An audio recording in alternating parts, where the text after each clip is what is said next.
નમસ્કાર કલમયુદ્ધ સમાચારની સાથે હું છું આપની સાથે પાયલ બામભણિયા। તો જોઈએ આજના મહત્વના સમાચારમાં। ઓમ શ્રી લાલ સદગુરુ નિષ્ઠા સેવા શેરી ટ્રસ્ટ દ્વારા ગરીબોમાં ભોજન વિતરણ કરવામાં આવ્યું।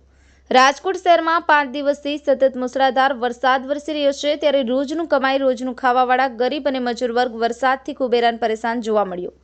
ઓમ શ્રી લાલ સદગુરુ નિષ્ઠા સેવા ચેરિટેબલ ટ્રસ્ટ દ્વારા ગરીબોની ઝૂંપડી સુધી ગરમાગરમ ભોજન પહોંચાડી સેવાનું કાર્ય કર્યું હતું। વરસતા વરસાદમાં ટ્રસ્ટી વિનુભાઈ પરમાર, કાજલબેન પરમાર, સાગરભાઈ પરમાર તેમજ અન્ય સેવાભાવી યુવકો દ્વારા ગરમાગરમ ભોજન બનાવી જરૂરિયાતમંદ લોકોની ઝૂંપડપટ્ટી સુધી પહોંચાડી સેવાનું કાર્ય કર્યું હતું। જરૂરિયાત સમય સાર્થક સેવા કરતા બધા જ લોકોને ખૂબ ખૂબ અભિનંદન। આરવી જેઠવા, કલમયુદ્ધ સમાચાર, રમેશ સત્યની સાથે।